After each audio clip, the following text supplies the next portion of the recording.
Felix here. What is it exactly that Jerome Powell said yesterday that massively shifted the market at 2 p.m.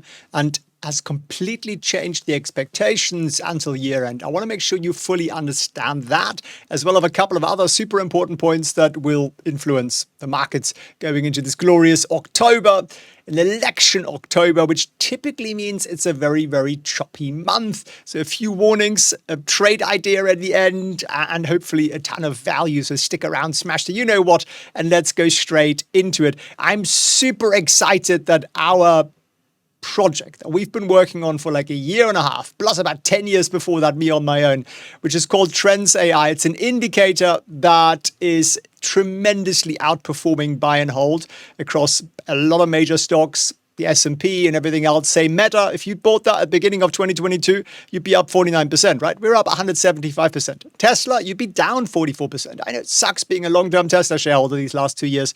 We would be up 81% and so on. You can get an idea of just how big the outperformance is that we're seeing. Even Nvidia we're managing to beat, which is pretty cool. So, of course, this is just an indicator. This is not financial advice. So you still need a good strategy and risk management and everything else. But if you want to check this out, and I'll show you a couple of trade ideas on this in a moment as well, go to tradevision.io and grab yourself a week's trial account and then just play with it. If you like it, you stick around. If you don't, you cancel it. It's absolutely zero risk for you.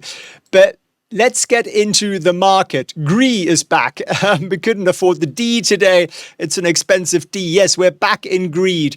What do you normally do when the market's greedy? Is that the point where you buy? You got to ask yourself that. And you have to also look at, are these stocks now expensive? Now, I'm going to answer that for you in just a few minutes. But this is generally a little bit of a warning sign when we are in the greed space. Although the best rallies also could take place in the greed space. So that's always the balance here. We have had literally the best start to the year this century. I kid you not. So right now we are here, which is the very, very top end of all years this century. So pretty extraordinary rally that we're seeing, and we're lucky to be live for that. Almost as extraordinary as our teaching portfolio, which is literally up 93%. And yes, that's a combination of good indicators, but it's also risk management, and how we automate that. You want to come and learn that? You can also learn that with me for free this week. We're running our beginner trading challenge on Wednesday and Thursday, 8 a.m. New York time, 1 p.m. London time at felixprehn.org/challenge. So grab yourself a seat there. It's part of our mission to make 1 million people financially free. So check it out. So I just asked you the question, are stocks expensive? And I guess you're going to answer, well, it depends, doesn't it? Have you got a crystal ball? Well, if you don't have a crystal ball, this is a pretty good one. And this comes out from, I want to say Deutsche, one of the banks. And what have you got? You've got in light blue here, the stock price. Stock price. If I could spell stock price. You've got in the slightly darker bluish tone, which I don't really have, or I do actually. Thank you, Microsoft. You've got that line up there, and that is forward earnings per share. So what's the profit expectation of next year for these stocks? Now, we're looking here only at the largest 6 tech stocks, top 6 of the market, your Microsofts and Apples and Nvidias and so on. And then we're also looking at the bottom here, that sort of brownish line, the PE, but not the current PE, again, forward PE, so next year's PE. The market's forward-looking. The market doesn't really care what happened last quarter. The market cares mostly about what's going to happen in the next year. So what is that saying to you? Well, it's saying to you that, yes, stock prices have gone to the moon, but actually, so have expectations of profits. And if you look at the gap between forward earnings per share and the stock price right now, we're arguably actually a little undervalued. Now, we're traditionally a little bit below that, but all I'm saying is that actually these top six these top 6 tech stocks are actually looking pretty cheap. I mean, not cheap, but, not crazily overvalued. So that's good to understand, right? And then came Jerome, the harbinger of truth, wisdom, insight, good morals, ethics. He's just the most wonderful, perfect man, right? If there was a perfect man, it would be Jerome, the untouchable Powell. And he just said, well, he didn't say this, but I'll give you some quotes in a second. We've had this really insanely strong economic data coming out from the US government since August. And I'm a cynic on that because I think you get very good economic data just before an election, because the lot trying to get re-elected, I want to show you that the economy is strong. And it's not a political view. The other side would do exactly the same thing. It's just the reality of the market. And one thing we saw over the weekend is that they added $500 billion to GDP. How did they do that? You just put a number in a spreadsheet and you publish it and you call it a revision. Nobody reads revisions because they're boring and they're old news, but that's what they just did. And that's one of the reasons the economy looks so good. And don't get me started on labor data. So I'm a little dubious on this. But if this were true, if the economy was truly improving this strongly, why the heck is the Fed cutting rates? Well, maybe they should, because should they? They don't need to stimulate the economy, do they? Everything is fine with 5% interest rates, now 4.5%. So that's kind of the question here. So what does Powell know that we don't know, the market doesn't know? Well, he said yesterday at 2 p.m., and I quote, "It doesn't feel like the Fed is in a hurry to cut quickly." And everyone was like, I'm sorry, you're not in a hurry to cut quickly? We thought you were in a hurry to cut quickly. That's exactly why we're here. That's why the rally is happening. And if you look at the S&P, what happened at 2 p.m.? This was 2 p.m. the moment the chosen one spoke, and we dropped pretty harshly. Now, we did recover and actually end the day in a decent level, but that dip there kind of scared the bejesus out of the market, and I'll show you why. We have expectations of rate cuts. And again, the market cares only about the future, not really the past. And until 2 p.m., the market was expecting 3 cuts. They were promised and delivered and ordered, and Amazon Prime was going to deliver them to you before Christmas. Guaranteed.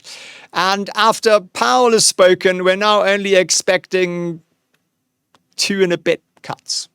So that's a bit of a bummer, because tech stocks, fintech stocks, biotech stocks, they all thrive on rate cuts. So that's a little bit of a cautious thing there. But then we also know Jerome, the chosen one, that he tends to play this game. He gives you a bit of good news and then he tries to take it away with words. But we know your words mean very little, Jerome Powell, because you also told us that inflation would be transitory. You also said to us that printing $4 trillion would not cause any inflation. So I don't take him all that seriously on it, to be honest with you. I think really what we want to watch out for is what's going on with economic data, and can we get some decent data that isn't government manipulated, seasonally adjusted.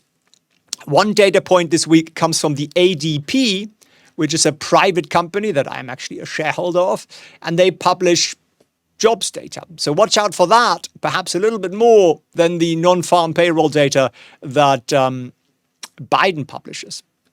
He was asked today about the Israel-Lebanon war and the strikes on the Yemen port. And you know what Biden said? He said, "I've talked to both parties. I support the bargaining positions, and I think they will sort it out." He was obviously referring to the trade union dispute around U.S. ports.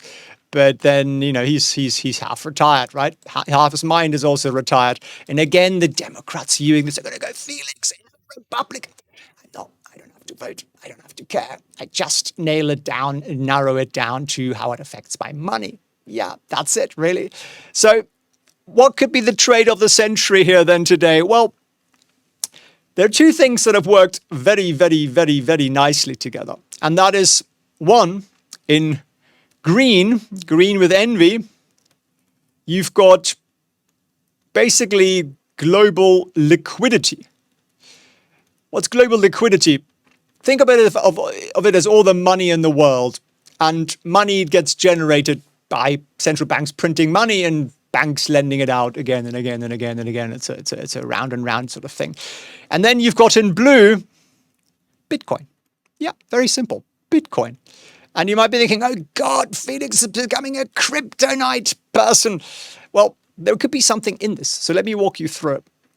So if you look at But I'll show you how we trade it in a second. But first, come and join me and learn some exit rules. If you don't know risk management, if you don't know how to automate your profit taking and your risk management, you will always lose money. That's basically a given. So come and learn how we do it, how we've learned it, how we've taught thousands of people to do it. And that's helped us to be up 93% so far this year. This is our teaching portfolio. So head over to felixprehn.org/challenge. Here it is. And links down below, and sign up and show up and be on time.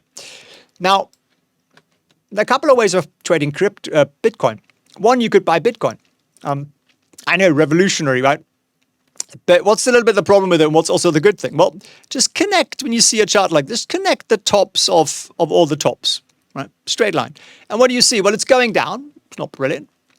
And even the lows are sort of looking like that. So it's, it's definitely trending down. But you know what's quite nice? The longer you do this sort of sideways action, the more people get frustrated and people fall out of it. And people sell it. People get annoyed, and that's why you sort of trend a little bit downwards and sideways. But the longer you do that, the eventual breakout gets bigger and bigger the longer you trade sideways. So actually, long sideways actions like we've had here tends to lead to very meaningful upsides. Now, do I think it's the moment? No, I don't. I think it's too early. And of course, all the crypto crowd going, he's got no idea. I think it's going to go up to the moon 1,000 times by Christmas.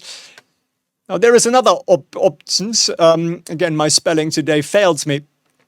There are two stocks that I quite like to trade on this, and that's CLSK or Mara. And let me show you. So if you go into Trade Vision here, where you can see all of our glorious little indicators. So the green bits are where we buy, the red bits are where we exit. So just on the S&P, for example, buy and hold since the beginning of 2022, 19%. We did 34%, which is not bad, right? But something like Tesla, for example, it's a bit more volatile. It's down 44%. If you bought and hold it, our indicator's up 81%. It's pretty good. Obviously, not a promise of future returns or any of that, but just it's an indicator. That's pretty good. So CLSK has, believe it or not, lost 3% since the beginning of 2022. And it's clean spark, by the way. The trends indicator, we managed to squeeze 40% profits out of it. And we're not saying buy it here. We're not. But I would wait for that signal. A little bit the opposite of what I just said on Bitcoin. When you have this kind of a pattern above the stock price, what tends to happen is that you go up, yay, and then what happens? Well, you get into here, and now all of these buggers who've been bag holders, they sell. That's typically what happens. Right. So that's something to bear in mind. So you're probably going to go into this and you're going to do a little bit of this, and then you're going to do a bit of this, and you're going to do a bit of this, and a bit of this, and a bit of that. And that's kind of how you're going to do it. So it isn't going to be a shot through it. So CLSK, we wait for the alert, essentially. And then what about Mara, which again, is a similar play on crypto? Well, again, the stock's down 51%. By trading it, we would have managed to make 157%. Why? Because we just trade the bits that go up. Occasionally, we're wrong. Like here was one that we were wrong on, but most of the time, and that's, of course, why risk management is so bloody important, we tend to be quite nicely with it. So again, is this the moment to buy it? No, I would argue not. I would argue that you have right now sort of a downward pattern type thing here, something like that anyway. And we need to break out of that meaningfully. And there's a little bit of that warning again that these guys here are, well, they've probably been shaken out by now, in fairness. They're probably not that many people. There will be some people who would have bought up here. That'll be resistance. So what do? We just wait. We just wait for the signal. That's really all of this. So, we send out daily email alerts on these and everything else. So you can check that out. But of course, you can also look at the charts individually yourself. But I don't buy stuff just because everyone's talking about it. I don't buy it because I think there is this theoretical macro-driven, money-printing-driven thing going on. Yes, I think it's possible. I think it's actually a very distinct possibility that the world will pump more money into the system again, and therefore, assets go up a lot, and risky assets like Bitcoin would probably go up more. But I'm going to wait for the chart to actually acknowledge that, because that means the markets acknowledge it. And otherwise, I'm just tying money up for no reason, for absolute ages and not a lot. And it doesn't really get me anywhere. So that's basically what I'm going to do here. A little bit of patience. I wish you a beautiful day. Come and join me at the beginner free trade challenge on Wednesday and Thursday. And if you haven't played around with our Trade Vision yet, do check out the links down below. And I wish you a beautiful day. And my warning still continues that I think October until the election is going to be very choppy. So I'm doing very, very, very little.